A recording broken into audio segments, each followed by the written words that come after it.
Sant Nirankari mission की सद्गुरु माता सुदीक्षा जी महाराज के आदेश अनुसार सब डिवीजन देहरा के अंतर्गत आती संत निरंकारी मिशन की तकरीबन 14 ब्रांचों का विशाल संत समागम आज देहरा के नहरन पुखर में संपन्न हुआ, जिसमें सैकड़ों की तादाद से दूर दूर से आए श्रद्धालुओं ने सत्संग का भरपूर आनंद प्राप्त किया। सत्संग की शुरुआत मिशन के सेवादारों ने सद्गुरु की प्रार्थना से की और उसके बाद बारी बारी से संत समागम में आए महात्माओं ने सुंदर भजनों, कविताओं और विचारों से आसपास के सारे वातावरण को भक्तिमय कर दिया। इस सत्संग की अध्यक्षता संत निरंकारी मिशन के जोनल इंचार्ज महात्मा डॉक्टर के.सी. धीमान ने की। सभी बहन भाई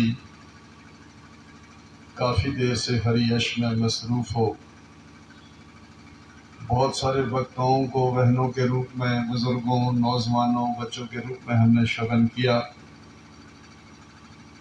सभी ने हमारे मन को निरंतर 2 घंटे से इस निर्गुण निराकार ब्रह्म परमात्मा सद्गुरु एवं साध संगत के साथ निरंतर जोड़े हुए हैं। वेदों में, शास्त्रों में हम ये पढ़ते रहे हैं कि सोई कड़ी सुलखनी जो पिया संग बिहाजे। वो समय, वो स्थान भागों वाला होता है जिस समय, जिस स्थान पे बैठकर हम हरि यश करते हैं, सुनते हैं, संत महात्माओं के दर्शन करते हैं। ये धरती भागों वाली है जहाँ पर सत्संगत इतना बड़ा ये संत समाज यहाँ पर उपस्थित हुआ है। कहने को तो सत्संगत हमारी संयोजक स्तर डेरा, संयोजक स्तर ज्वाला जी, संयोजक स्तर जसवा कोटला की संगतों का सत्संगत इन्होंने अपनी प्रतिनिधिता सत्संगत यहाँ पर दर्ज कराई है। सारी संगतें आ जाती तो बिठाते कहाँ, बिठाने के लिए जगह ही नहीं मिल रही थी। पर सत्संगत आप जितने भी सज्जन यहाँ पर उपस्थित हैं, सब ने जहाँ सबके भले की कामनाएं की, वहाँ पर सत्संगत एक पार ब्रह्म परमात्मा। मैं आप जी के चरणों में प्रार्थना करूँ कि निरंकारी मिशन कोई संप्रदाय नहीं, कोई मजहब नहीं, कोई सत्संगत विशेष धर्म नहीं, बल्कि एक आध्यात्मिक क्रांति है, आध्यात्मिक विचारधारा है। जितने भी वक्ता अभी तक बोल के गए हैं, चाहे वो सत्संगत उन्होंने अपना भाव विचारों द्वारा आपके समक्ष रखा, सतगुरु के चरणों में आके जो खुशी मिली उसका वर्णन चाहे वो विचारों द्वारा साझा किया, चाहे बहुत सुंदर रचना पढ़ के या कविता के रूप में भी सत्संगत आपने बच्चों को, महात्माओं को सुना। ये महात्मा जितने भी बोले हैं, इन्होंने सत्संगत आप जी के चरणों में मैं प्रार्थना करूं कि उस परम सत्ता का बोध हासिल किया है जिसके बारे में तमाम दुनिया के वेद शास्त्र लिखे गए हैं।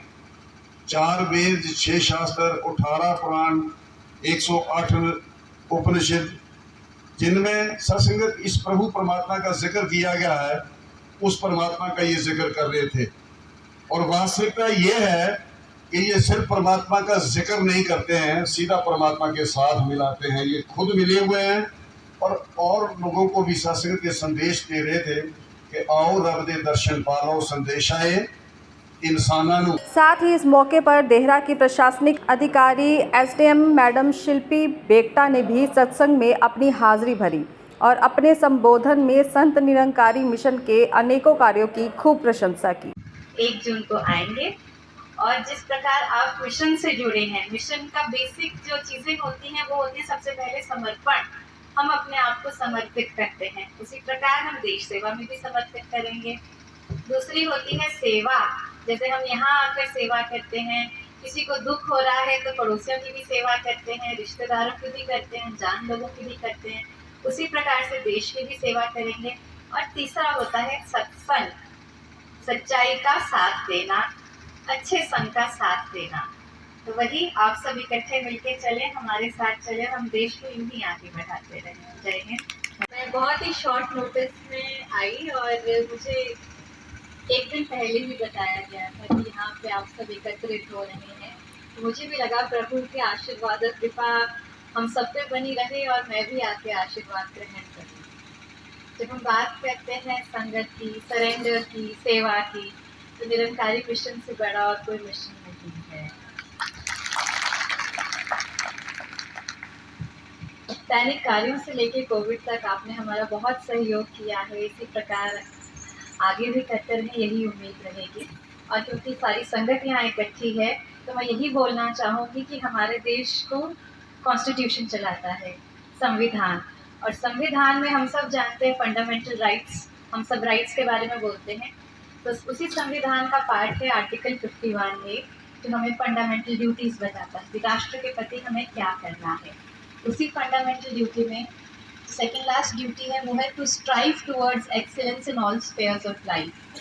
कि जीवन के हर एक पहलू में हमें एक्सीलेंट ही बनना है। तो जब ये बात हमारे संविधान ने कही है, तो हमें भी इसको अपने दिनचर्या में और अपने जीवन में ढालना चाहिए। तो ये ज़रूर करेंगे और माताएं अपने बच्चों को भी ये बात ज़रूर बताएंगी कि जब संविधान में बोला क्या है, तो ये तो एक तरह से कानून ही है।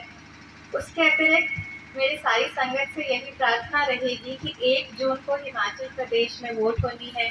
तो मेरे को एक बात बताएं, जसवा, परागपुर और देहरा के कितने लोग हैं यहाँ पे? जसवा, परागपुर और देहरा कॉन्स्टिट्यूएंसी से बहुत सारे हैं। कारण ये है कि पिछले इलेक्शन में भारतवर्ष में अगर देखा जाए, हिमाचल प्रदेश में देखा जाए, हिमाचल प्रदेश में 78% मतदान हुआ था। तो हमारी देहरा कॉन्स्टिट्यूएंसी और जसवा, परागपुर कॉन्स्टिट्यूएंसी थोड़ी सी पीछे रह गई थी देश के प्रति अपनी सेवा करने में। आप लोग 70% भी नहीं पहुंचे थे। तो इस बार 1 जून को मतदान करने सबने आना है। और ये जो मतदाता होते हैं, हम राष्ट्र निर्माता होते हैं। दैनिक सवेरा के लिए शिव गुलेरिया की रिपोर्ट।